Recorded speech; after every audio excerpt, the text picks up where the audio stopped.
Necromancers, spooky, scary, and since we're in the middle of October, I wanted to update one of my most popular build videos after all the many patches that have come to the game.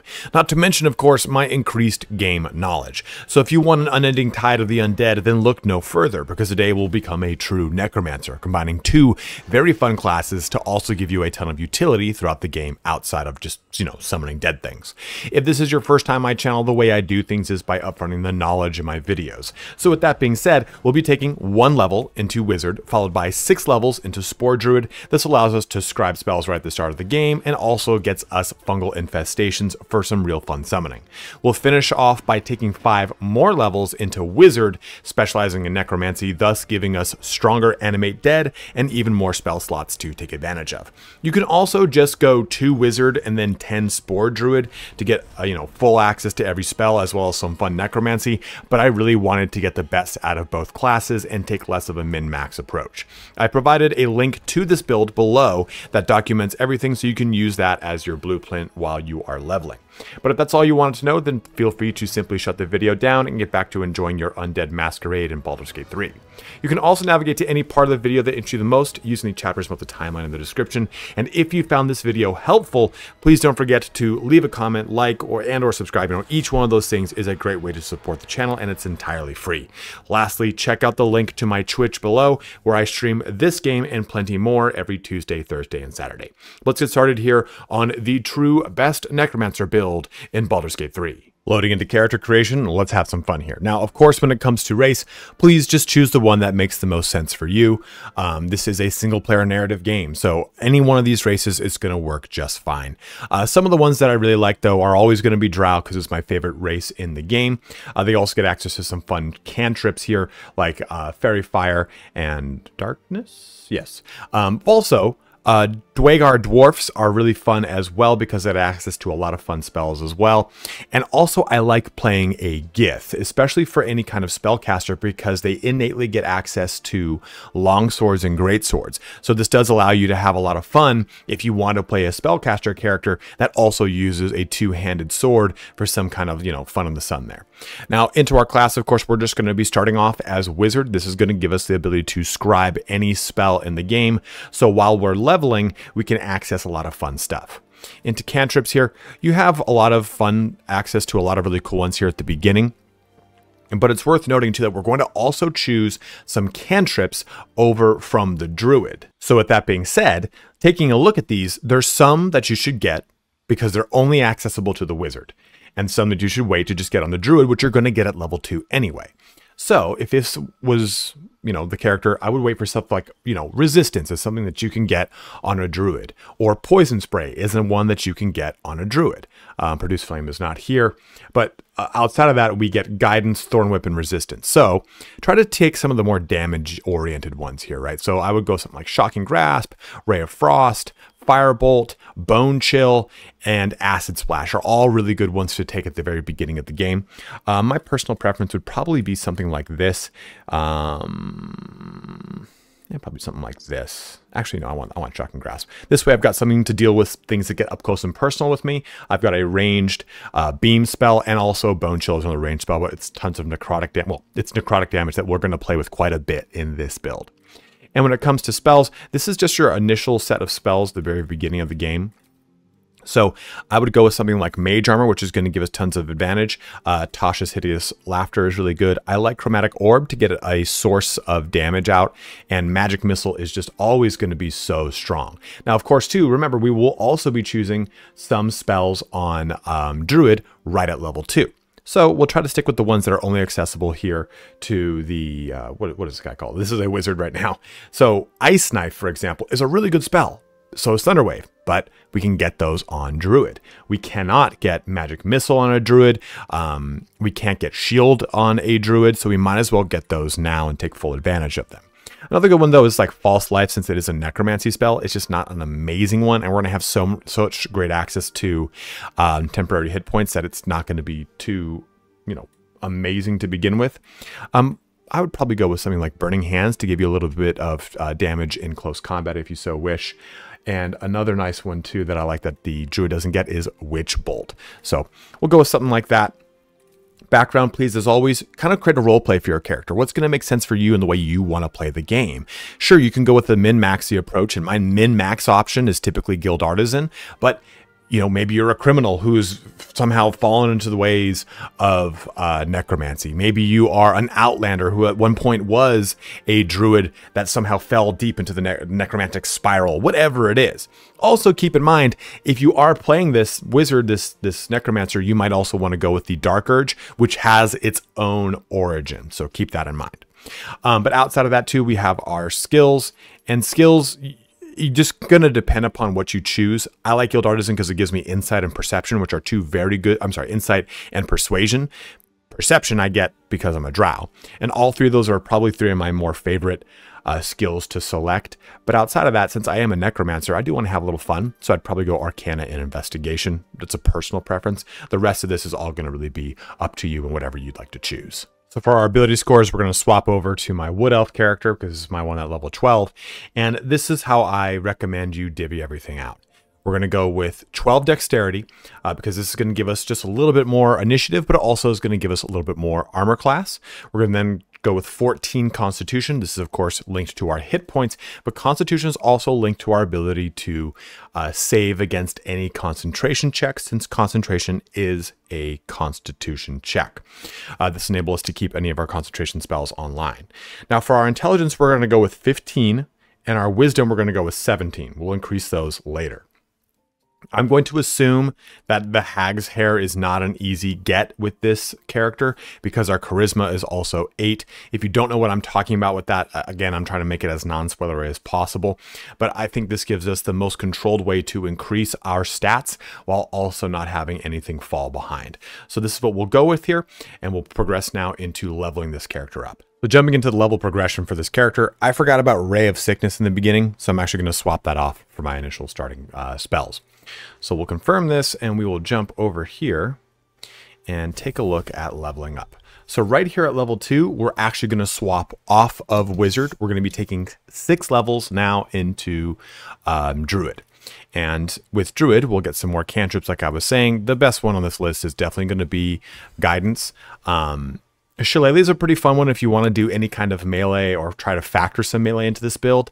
Another real cool one here, though, is going to be Poison Spray. Again, just a little bit of range damage and having some fun. And as far as our spells go, remember some of the ones that we talked about. Now they're in this list. So we can have fun with Ice Knife. We can have fun with Long Strider. But Long Strider here is a ritual spell. So once you cast it, it will actually not consume a spell slot, and it lasts until long rest. I recommend someone in your party having this if it's not you. The nice thing too about Druid spells is you can kind of swap them in as you need them. You don't have to learn the spell, then prepare the spell. You just have access to these spells at whim. So swap them out as you see fit during the engagements that make sense for you. So maybe I'll go Long Strider here and Thunderwave here and Entangle just to give me some CC, or crowd control. Into level 2. We'll have now the option to choose our subclass. So our subclass is going to be the Circle of Spores. The big thing here is going to be the Halo of Spores. Unleash a cloud of necrotic spores upon a target. This uses a reaction, so the other reactions won't trigger this turn. This is not amazing. The big one here is a Symbiotic Entity. You're going to gain 8 temporary hit points. It's 4 times your Druid level. So at most, this will give us 24. We're going to have a lot of sources of temp hit points though. And the nice thing about Symbiotic Entity is we can cast this by simply using a Wild Shape charge. And that's what we'll be doing with Wild Shape. We won't be shape shifting. We'll be using Wild Shape shift for Symbiotic Entity. And that's where we're going to get a lot of benefit out of it, because also you deal an additional 1 to 6 necrotic damage while you have them, and you cast Halo of Spores with double the damage. Halo of Spores will eventually scale out to 1d8. So this will double that damage, which is pretty cool.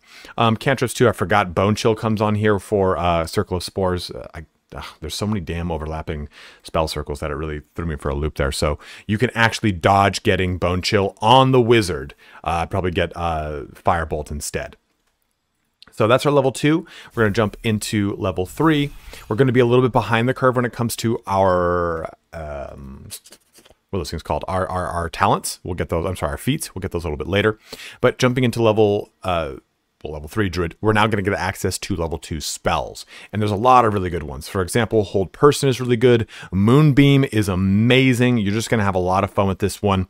Enhance Ability is a really good one to have somewhere in the party, more so than just yourself. You can put this on really literally anyone, and Spike Growth is going to be just absolutely destructive. Keep in mind though that the 3 spells I just put on, Spike Growth, Hold Person, and Moonbeam, are all 3 a concentration spell. So you can only have one active, of course, what that means. So pick and choose what's going to make sense. Are you dealing with a huge wave of things? Then Spike Growth. Do you have a single really scary target you want to lock down? Then Hold Person. Do you want to really do a lot of damage? Then Moonbeam. Just kind of pick and choose as you see fit.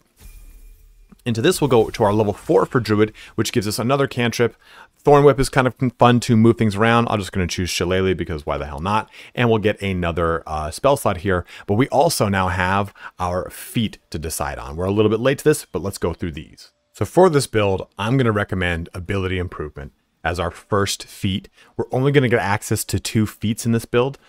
And so it's 2 feats. It sounds like a weird thing. So I'm saying feat multiple, but the word feat is already a multiple sounding word. Whatever.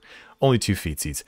So we're going to put Ability Improvement, and we're going to put 1 point into Intelligence to get us to 16 and 1 point into Wisdom to get us up to 18. A lot of our fun is going to be coming from a lot of our Wisdom spells. And don't worry, we're going to have plenty of ways to play around with Intelligence. Now, down the line, our second feat, I'm actually going to put into Ability Improvement again, because this works for any ability as long as it is at a maximum or it's below 20. So we can use this again to bring our Wisdom to 20 or our Intelligence up to 18. I'm going to leave it up to you to decide which you want to use more for your spell casting.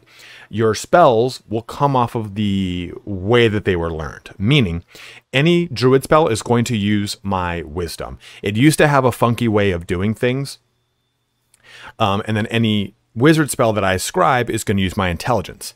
Now, any scroll that I cast from my inventory or any item that casts a spell will use the ability score of the last thing that I leveled. So at level 12, it'll be a wizard, but depending on where you're going in the progression, it'll be a druid or a wizard, depending on what level you are. So again, just to reiterate that, let's say I use a spell from a weapon. Well, that spell will use the casting ability of the last last thing I unlocked. So it'll either be druid up until I switch over to wizard, and then it'll become wizard. So it'll be either wisdom or intelligence. Outside of that, though, if you don't want to just simply go with ability improvement, definitely Warcasters are a really amazing one because it's going to give you an advantage on saving throws to maintain concentration on a spell, and we get a reaction of Shocking Grasp, and then we also get Spell Sniper here, so that whenever you want to cast a spell to get a critical hit, you need it's a 20 to get a critical hit, so it reduces that number by 1. So now it's a 19 and a 20 will give you a critical hit, and you also get an additional cantrip here, so this is a great way to get Shocking Grasp online if you didn't pick it up earlier or what have you. Those are really the 3 big ones I recommend. I'm going to stick with Ability Improvement because I really want to dump into the stats of this character. The feats that are accessible to me are not going to make me a better necromancer so much as my ability scores themselves are actually going to lend me to either have more spells, more damage, whatever that is. But I think ability is really the way to go here. Our next level is level 5 for Druid. We're going to have one more here before we head off, but we're now going to unlock our level 3 spells, which are going to be quite a big power spike. But also, too, since we are Spore Druid, we get access to Animate Dead.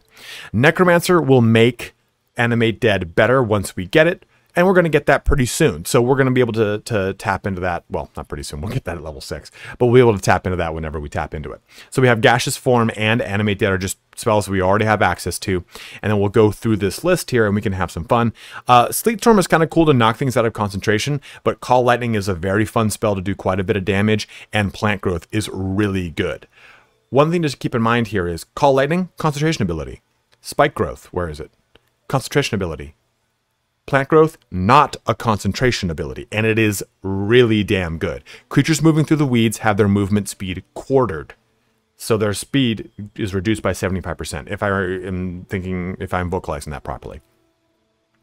So those are some really good spells that you can kind of stick with there. We'll accept that. We will move forward into our last level of Druid, which gives us Fungal Infestation. So raise a mildewed, mold-encrusted zombie from a corpse. Lasts until a long rest. It uses a Fungal Infestation charge. The zombies aren't strong. but its body's on the field. That's what's important about fungal infestation. The strong summons that you're going to get are going to be from Wizard and Necromancy and Undead. But this is going to allow us to just have a horde of zombies coming at the creatures, and we're going to really augment them using a lot of fun stuff. So that's where a lot of the fun comes from there. And then spells, just go with whatever makes sense for you. Now we're going to accept this and push into Wizard again. By going to level 2 Wizard, we'll get a subclass of Necromancy, which gives us this really cool capability. Grim Harvest. Once per turn, if you kill a creature with a spell, you regain hit points equal to twice the spell slot level used, thrice if it's a Necromancy spell. Undead and constructs are uninfected. So basically this will give us free health and 3 times that health if we're using any kind of Necromancy spell. We're going to have a lot of fun with this using the staff I have equipped right now, which we'll show off a little bit later. And also too, it's just cheaper to scribe Necromancy spells. Also, nothing, never mind. I thought there was something to talk about there. And anything in these little boxes, it's going to tell you, you already know this spell. It's telling you to, so let's say, for example, I really want to cast Ice Knife with Intelligence. I could choose this and it would give me that ability, but I just try not to overlap here. I don't think that your spellcasting capability is really going to be the thing that really makes or breaks stuff for you. And at this level, these are all basic level 1 spells. You've been able to scribe better spells up to this point. Remember, even if you're scribing the spells, you don't need to have access to them as a wizard. It's a spell slot that you have to have access to. So as level 6 Druid, we have access to level 3 spell slots, and we actually have more spell slots because we're a total level 8 spellcaster. I know that's super confusing, but your spell slots are based off of your total accumulated either hybrid or full spellcaster levels. And both of these character classes are full spellcasters, so we get to have a lot of fun taking advantage of really cool capabilities. So I'm just going to grab False Life because it's a, what's it called? A Necromancy spell. I don't actually, no, I'm going to grab Tasha's. We'll grab Tasha's. This would be a chance though to grab Long Shredder if you didn't pick it up on Druid as just a way to put it in your repertoire. You're just getting the ability to learn this and you're preparing it. That puts it in an actual active spell slot. So we'll just go ahead and just choose that just to have it because of whatever reason. And we'll push into level 3 Wizard. We're going to get more spell slots. This is some of the more fun ones. We're going to be away from the Druid ones, right? So just don't pick anything that has those boxes around them because they are already accessible as a Druid. So we'll pick up Misty Step to learn that. And remember, you're learning these. They're just adding them to the spells that you can swap into your prepared spell slot section. But Misty Step is a really good mobility spell here. Crown of Madness is really cool. Darkness is very fun. It can be really well abused. Cloud of Daggers is a really cool one. I'm going to go with Melf's Acid Arrow because, you know, acidity is kind of a bit of a... Actually, you know what? I'm going to go with Ray of Enfeeblement. Weaken a foe. They deal half damage with weapon using strength. Just because it's a Necromancy spell. Melf's Acid Arrow also plays into Necromancy for me mentally. So that's what I'm going with right there. We'll push forward and get our next level. So here is a point too where you get to choose another cantrip. We'll choose Shocking Grasp because we didn't choose it earlier. And I'll go with that Melf's Acid Arrow that I was talking about. And I don't know, what's other necromancy thing? Blur is really good too for attackers have disadvantage and attack rolls against you. You can get a cape that has it, but it's just a nice little defensive capability. It is a concentration spell though. So yeah, and try to not overlap as much concentration as you can. Knock is really cool because it will unlock any lock in the game. It's great. It's a super effective, fun ability. In fact, even Click. Arcane Lock will then conversely lock those things. Now, Feat. Here's another choice that you get to make. Do you really want to go hard with all of your Druid spells? Do you want to go jump into that as much as you can? You can definitely do it. There's nothing that's stopping you here. It's worth noting, and let me just tell you this right now. Nothing from Circle of Spores is going to do any increased damage based off of your wisdom. Only thing that is going to be coming from that is going to solely be your Druid spells. So you're not going to get any additional advantage from having a higher wisdom score unless you actually want it. I'm going to do 18 just to keep them both at 18. It's probably not the min-max. I think probably the min-max would probably be 20 wisdom. I'm going with it so this way I don't have to feel torn in between the two spellcasting options. And that's what I'm offering to you as well. But min-max it if you want. That's how I'm approaching it though. Level 5 here brings us all of our really fun spells. I definitely recommend Counterspell. It is just so goddamn good every time, all the time. Vampiric Touch is good, but we aren't necessarily going to be doing... Actually, no, it is really good. I'm looking at the concentration stuff and I'm like, do I really want to encourage this right now? So touch an enemy to siphon their life force and regain half of as many hit points. It does quite a bit of damage at 3 to 18. And also if it kills something, it's a necromancy spell. So you'd get half the damage as health from the spell itself. Then if it kills something, you'd actually get 3 times that as health as well. So it gives you a crap ton of health. It's really like pretty much an auto heal back to full. Hypnotic Pattern is another good one for just really a lot of really good crowd control. Haste is always really a strong capability. It gives you, an extra free action, so you're going to do quite a bit. Grant Flight is always good. Fear is cool for kind of leaning into that necromancy angle. I'm actually going to choose that because I'm going to choose a different one later. But those are some really good ones. We already have Animate Dead. We already get it from just being a necromancer too.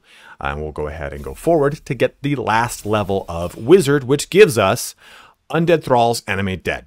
So now we can really have some fun. So we have Animate Dead and Undead Thralls and additional Undead. When you use Animate Dead, you raise an additional corpse, and now creatures created with Animate Dead have additional hit points equal to your wizard level, and your proficiency bonus is added to their damage.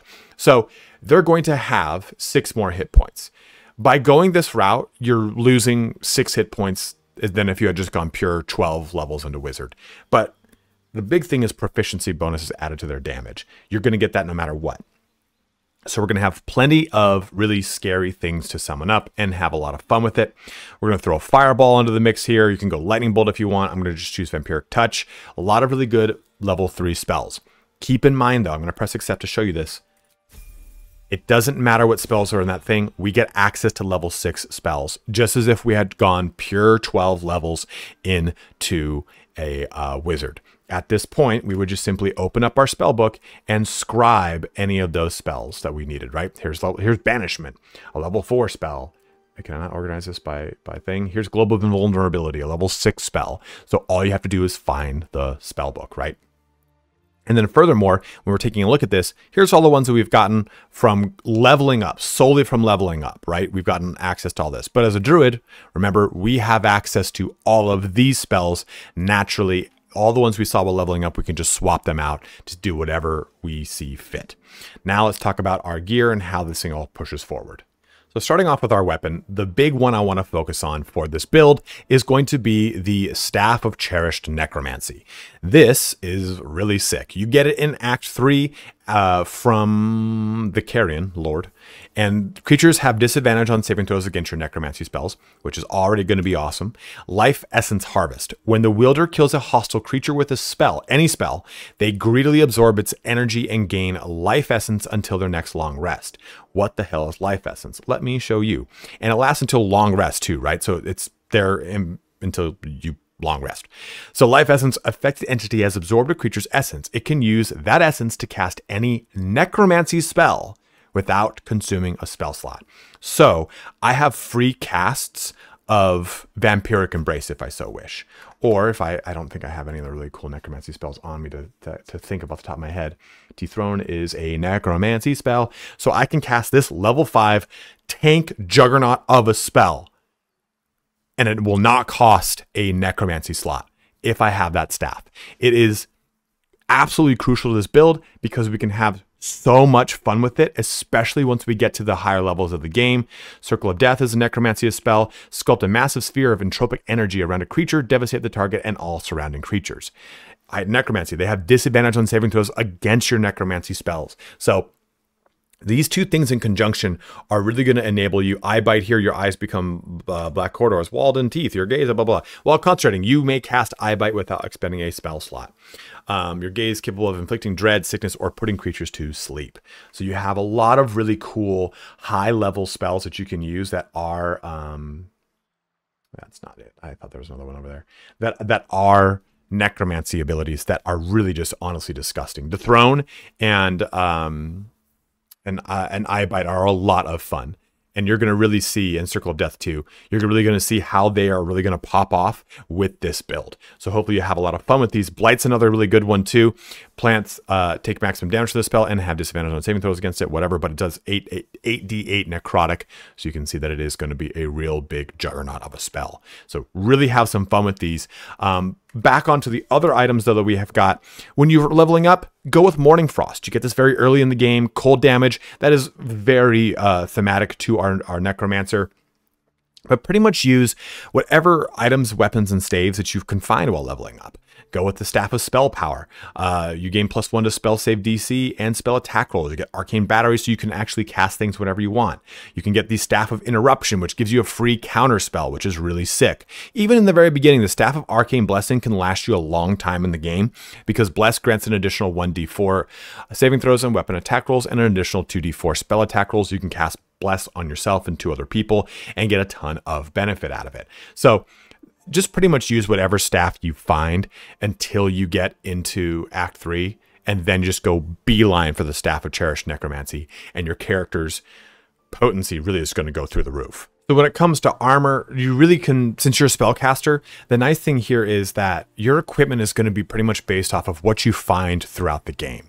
There's a lot of amazing things in Act 3, but really, as soon as you find something that gives you a bonus to your spell save DC, your spell attack rolls, or any kind of spell casting stuff, you can really focus on it. Since we are going with a Spore Druid and with a Wizard, there's nothing in this build that really can get a ton of benefit from necrotic style of damage, because that's really geared more towards melee characters, especially not what we're kind of going to go towards the end of this build. So just find stuff that you can find, have some fun with it. Let's go through some of the stuff that I do recommend as you get to the max level. The first one being the Circle of Bones. This is an amazing, circlet, because it's going to give us tons of utility on our all the undead that we summon. And you get this actually pretty quickly. You're going to get this from the Gauntlet of Shar. You're going to get this from Balthazar in Act 2. But basically, allied undead within 20 feet are resistant to bludgeoning, slashing, and piercing damage. So anytime you're using Fungal Infestation or Animate Dead, all of your undead are going to now take half damage from bludgeoning, slashing, and piercing. It's an absolutely crucial headpiece to have for this build. Alternatives, though, can be something like Hood of the Weave in Act 3, gain +2 spell save DC. The beginning of Act 2, Fistbreaker Helm, you gain +1 bonus to spell save DC and +1 bonus to your initiative. You can use any of the hats that you find that give you advantage with any specific element, like the Cold Brim hat, the Thunder Brim hat, the Cinder hat, whatever it is. Use whatever you can find in the beginning until you get to this in Act 2. It becomes your best in slot. For your back piece, you're going to end up going with the Cloak of the Weave for the +1 bonus to spell save DC and spell attack rolls. But again, if you find the Cloak of Protection, put it on. Anything that you think you need for the build at the time being, go ahead and use it. But this is going to help us so that our spell save DC and our spell attack rolls get on target as best as possible. Into our chest piece, we've got the Armor of the Spore Keeper. The wearer gains +1 bonus to spell save DC. When dealing necrotic damage, they deal an additional 1 damage. While imbued with Symbiotic Entity, you can spread Bibberbang Spores, Tamask Spores, and Haste Spores. This is another very crucial one for the build. We will be using Symbiotic Entity. Symbiotic Entity is that one that gives us those temporary hit points, and we deal additional necrotic damage. Well, we've got that, right? So, if I turn this on, I now can spread these spores, which do poison, these spores, which do poison, and they befuddle creatures, or haste spores. I get to choose whatever I want. It costs a bonus action, and boom, I get to do it. It is super good because I can use haste spores on my own minions. I can use haste spores on my team. I can use Bibberbang or Tamask spores on my enemy. It gives me tons of really fun utility built into the Spore Druid that is just a really cool piece of armor. And it gives me +1 spell save DC, which is pretty damn good. The Cloak of the Robe of the Weave, I'll show you in a sec, is 2. So I get half that, and I get plenty of other utility attached to it. And 13 armor class, which is cool. The Robe of the Weave, I don't know why I said Cloak of the Weave. This is the +1 you gain a +1 bonus to spell save DC. I thought it was a 2. I apologize. But whenever the wearer succeeds a saving throw, they get healed. So this is an alternative you can go with. The armor of the Spore Keeper you're going to get from the Carrion Lord anyway, so you might as well go with that. You're going to get it all together. So this is just one from a different portion of Act 3. Also, it's got +2 to its armor class, so it really has an AC of 12. But with our armor of the Spore Keeper, we have 13 plus our dex bonus, so we have an active, pretty good amount of AC here, right? You can see, and we also have a shield on. So quite a little bit is good to hear. But in the very beginning, you can get something like the Spider Silk armor, which gives you advantage on Constitution saving throws. Use any of the robes in the beginning of the game. Anything that's going to help you out with casting your spells. Constitution saving throws is a really nice thing to have advantage on, because remember, that is your concentration capability. For our gloves, I'm going with the Spell Might gloves. So when casting a spell that requires an attack roll, you can take a -5 penalty to the roll to deal an additional 1d8 damage. I like this because I can really amp up my damage with these gloves. A lot of people recommend the Gloves of Dexterity, because the Gloves of Dexterity will set your dexterity to 18, thus giving you initiative and increased armor class. I just don't like those very much. It's just not the way I like to play. Other ones, though, that are really good are Braces of Defense if you're not wearing any armor. So this, you'll get these at the very beginning of the game. So if you're using any of the wizard hats, the wizard robes, and no actual armor, this just gives you 2 more AC, which is nice. Stuff like the Flawed Helldusk gloves are kind of cool too. Unarmed attacks deal an additional 1 to 4 necrotic damage and could possibly inflict bleeding. We're not really going to be doing that, but they're there if you want to try to pull necrotic damage from these gloves. Pretty much just use whatever you can. The nice thing about playing a wizard and a druid, or just a spellcaster in general, you're not so gear dependent in the early portions of the game like a lot of other characters are. You're not looking to pull a lot of that fire damage from the Flawed Helldusk gloves. You don't need that two-handed weapon from the ship. You know, you don't need so many little things. But as you progress into Act 3, your character can get out of control because you can really amp up their damage profile from a lot of really good weapons. Into our boots, we have the simple Disintegrating Night Stalkers, which gives us Misty Step, and we can't be enwebbed, entangled, and snared, and you can't slip on ice or grease. This is a really popular set of boots. So whatever's going to fit for the character, use them, because you have other characters in your party. Other good ones, though, are simply the Boots of Speed to give you quick heals as a bonus action to get away. Boots of Striding are nice because while you're concentrating, you can't get knocked prone. I like stuff like that. Use whatever mobility boots you want to use, but just go with some sort of mobility boots. Just depends on what you've got in your party and what isn't taken up by everyone else. So just keep those things in mind. Now for our necklace, I've got the Amulet of the Devout solely for the +2 bonus to spell save DC. The God's Will portion of it is unfortunately wasted because we are not a cleric. If you have a cleric and they want to use this, I understand wanting to put it on them instead. But some other good ones, though, are Khaled's Will, because this gives us +1 to our wisdom. So if you have odd wisdom, you can get yourself 1 extra point here from this. I do like that quite a bit. Oh, sorry, I had my brain blinked out right there. Amulet of Restoration here just gives us Healing Word and Mass Healing Word very early in the game. So it does give you some healing utility. I mean, you're a necromancer, doesn't make much sense, but you got it there if you need it. Misty Step Amulet is good in the early portions of the game. Moondrop Element Pendant is good in the early portions of the game, so you can get out of being engaged in melee. Amulet of the Harpers is also great because you advantage on wisdom saving throws, but it also gives you a free cast of Shield. And lastly, the Spellcrux Amulet is the other amulet I would use outside of the Amulet of the Devout because it gives us the ability to restore a spell slot. Now you can swap this on and off, so I can still use the Amulet of the Devout, put on the Spellcrux Amulet, restore that spell slot, then swap it off. So use this in between fights when you've, oh man, I used my level 6 spell slot. Well, boom, now you got it back online with this bad boy. Into our rings, I have the Ring of Free Action, so now that I can ignore difficult terrain and cannot be paralyzed or restrained, which is really nice for this character because they have no way to do it otherwise. Another alternative to that, though, would be the Crusher's Ring for movement speed, probably better on a melee class, to be totally honest with you. Shapeshifter's Boon Ring, while shapeshifting or disguising yourself, gain a 1d4 bonus to all checks. I have this here because you do have the ability to shapeshift. We aren't going to be using it, but if you wanted to, that's how you would pull some advantage. Pretty much use any defensive ring, like the ones that say like, oh, this helps you out if you're 50% health, you can dash or whatever the hell, anything like that. But the big one I want you to use, though, is the Crypt Lord Ring, because this gives us a level 6 Create Undead. Raise a corpse as a heinous mummy that fights by your side. This is crucial because this adds another layer of undead to our repertoire. I'm going to show you how this is going to get really disgusting once we put all this together, but this is our gear. Now, semi-linked to your gear is the Necromancy of Thay book. You're going to go ahead and get this in the very beginning of the game in Act 1. You'll get the Necromancy of Thay. in the ruined village, that village you find right before the goblin camp, and you'll get the dark amethyst, which you'll get from the well. Put these two things together, go through the experience, I would just say, of whatever that is on this character specifically. Asterium, I'm like, well, let me play with it. You can go with it through other characters. Do it with the character that you're going to have as your Necromancer. Because then in Act 3, you're going to get this, the Thraciite Codex.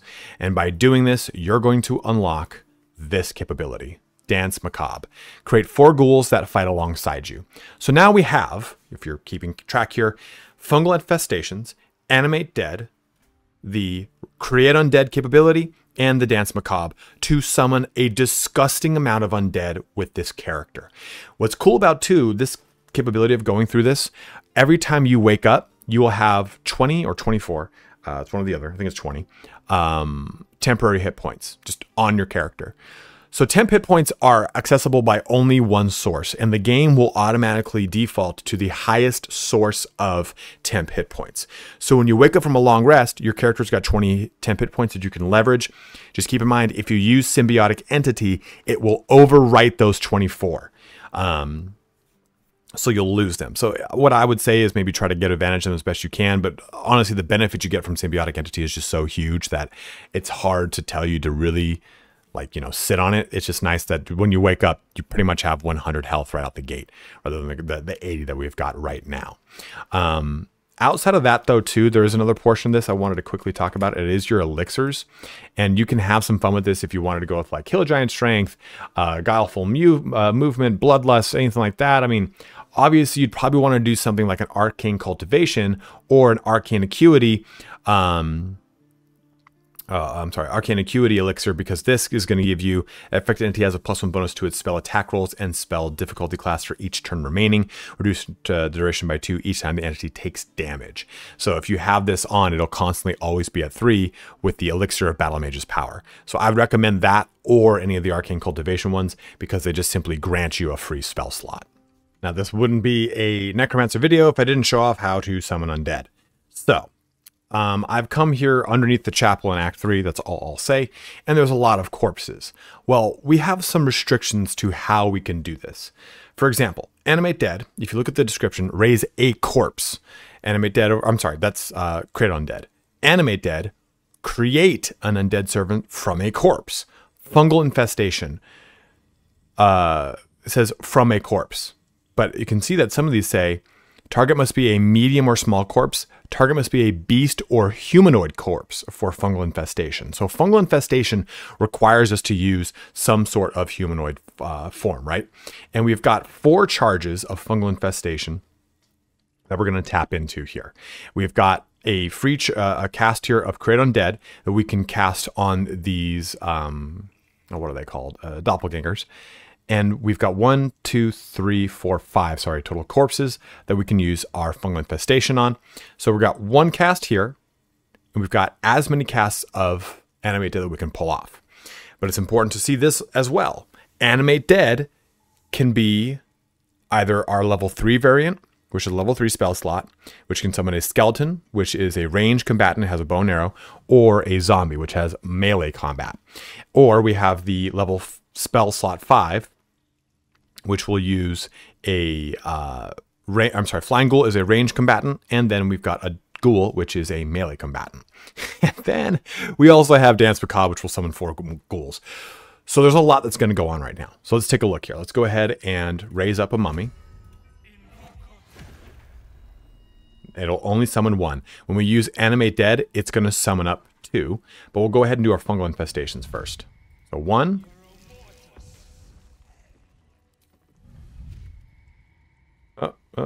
2, 3, and lastly 4. Now we can get really tricky with this too on how we do Animate Dead. I could go ahead and use some crazy stuff. Let's just go ahead and do one of these with Flying Ghoul. I mean, like I was saying here, we can use our higher spell slots. It won't create more and stronger undead at higher levels. So if we do our level 6 here, you can see it will summon 4 targets and not just 2 from 1 corpse. I'm sorry, from each corpse. I was like, how do I do this again? So I don't have enough corpses to get the most out of it. So that's kind of a bummer there, right? So that's what I wanted to point out with the higher spell slots. You can tap into higher spell slots and get more value out of it. You just need to know that you need the corpses to do it. And it's really hard to do statically. You can store corpses. You can't store them in a stash anymore, I believe, after patch 7. But let's just go ahead and do the 3 that we've got here. Because unfortunately, we don't have another one over there, right? No? Yeah, because there's like a whole bunch of doppelganger corpses around here. I want to make sure I got them all. Yes, yes. Good, good. And just to show you the flying undead thralls here. So that is 1, 2, 3, 4 fungal zombies, and that's our mummy. So right now we have 8 summons. Well, let's just throw 4 more into the mix.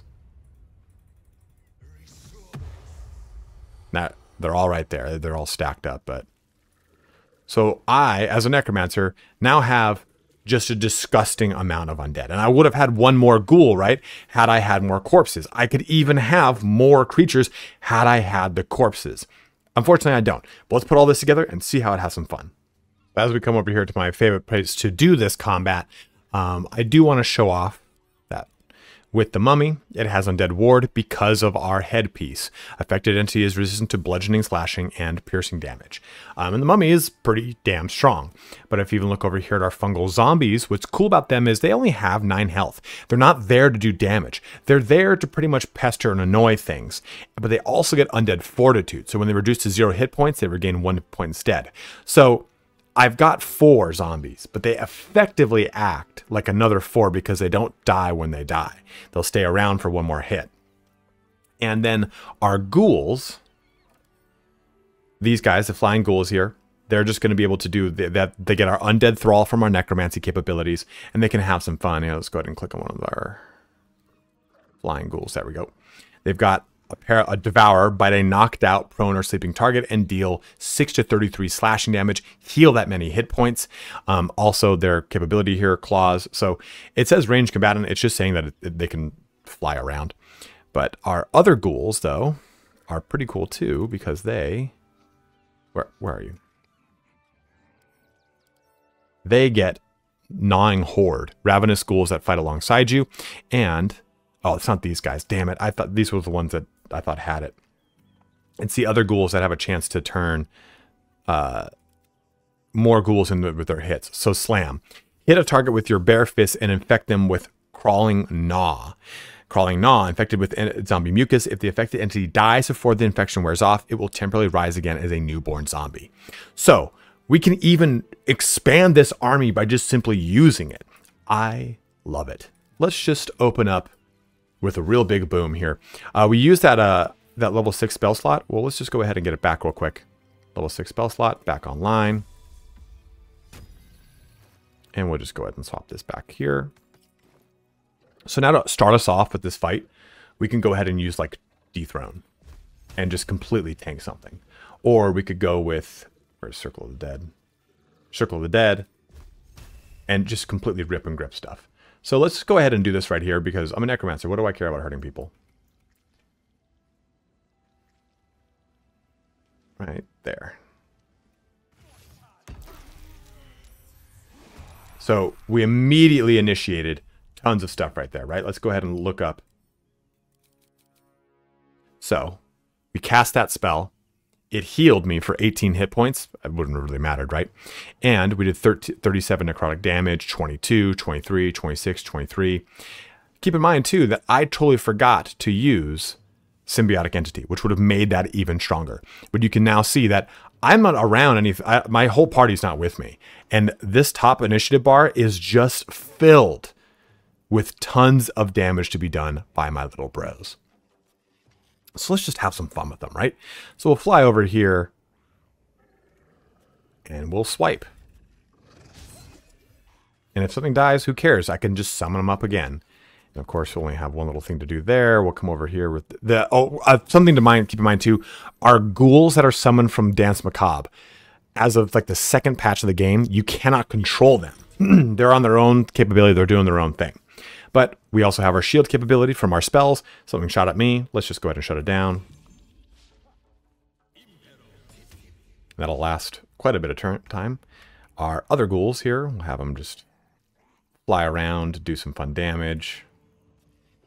So these guys are going to go on their own accord. They'll do their own thing. Oh, it's got to be super prone. That's right. Which is going to go really well with other people in your party that can knock things prone. Maybe even sleep them, whatever it is. So these guys are going to go do their own thing. They'll attack over here. They do quite a bit of damage, too. It's bodies on the field. That's their big thing, is they'll be able to do whatever they want to do. And in this case here, we can go ahead with speed. Oops. My P button didn't want to work there, which is a weird thing to say out loud.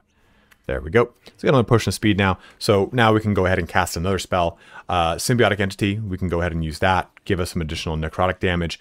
Also our and temp hit points can be increased there. If any of these things die, we can go ahead and use Animate Dead right away once we get additional corpses on the field. Let's just go ahead and use Dethrone because it's a really cool spell. I wish I was going tandem with something, but we'll do this. Like, that is so sick looking. She just got completely murked, and that consumes our life essence here, right? Consume the life essence that you have collected to cast any necromancy spell without consuming a spell slot. So now I've done that. I can press this button and use any one of these necromancy spells, assuming I had a primary action to do so, and I could go ahead and just simply cast Dethrone again at level 5. Or Blight, or Circle of Death, which is a level 6 spell that we've already used, right? So I can keep keying off of this, and it keeps adding up for me. So let's go ahead and end that turn. Kind of bring us into the... He'll throw that. It'll hurt some of my little gobbos, which is just not cool. My precious little goblins, which I know they're not really goblins. We'll come over here, do a little damage there. We'll come onto the mummy. And you see we've got Dreadful Glare, affix a target with your baleful gaze to frighten it, or multi-attack, aim multiple attacks at a target that is frightened. So you basically get like a 1-2 tap on here. And that's another thing too that I forgot to really talk about this. You can use the fear spell to make the mummy really strong, because if you can AoE fear, then the mummy can then come in and do just tons of actual damage and really punish things. Rotting Fist too, drive your fist into a foe, possibly afflict them with mummy rot. Your max hit points is reduced by 8. You cannot be healed. So this is just a really good summon that you get access to. Let's see if we can... It won't really matter because we're not going to go away the round, but we'll go ahead and just attack something. Ah, missed. Oh, Retribution. And again, this will come around to the auto ghouls that'll do their own thing and just swipe and kill stuff as they see fit. What's cool here is we might be able to get this to work. Yeah, we'll be just fine. Perfect. Perfect. I was hoping we'd be able to get this lined up for you, bros. As we jump over here to our last zombie, see how he got hit? He sends right back up. It did kill him, but that's okay. We've got other zombies who can go do other things for us. What do you mean you have another resource action? Oh, they all got staggered to stand back up. Damn it. That sucks. Well, this thing had 1 hit point. I was going to go hit it, and it would have turned back into a zombie for us to do a lot of other fun things. So you can see that this is a really fun, broken class that can do a ton of stuff. This is what people use to solo honor mode. They take this character and they just go to town with it. And it can be done in a lot of different ways. It can be min-max in a lot of different ways. I didn't go the 10 levels into Spore Druid that people really recommend to min-max this. The reason they do that is because A, you get access to all the things that you get at a level 10 druid, namely, of course, the woodland creature, which can get you an even further summon. But what's also important, also Conjure Elemental. Conjure Elemental is at 13. I'm sorry, 11.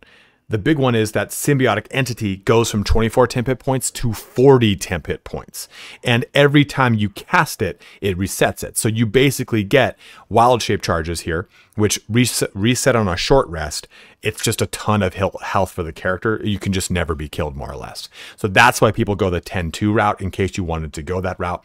But go ahead and let me know in the comment section below. How do you approach your Necromancer? What do you do to really get the most out of it? Is this really in line with what you wanted? Is there more more that you wanted to do, go ahead and let it be known. I haven't really delved too much into the modding scene of available things for this build, so you can go ahead and recommend any really fun mods that people can tap into too to make for an even better Necromancer in Baldur's Gate 3. But as always, guys, thank you so much for watching here today. Have a good one and take care.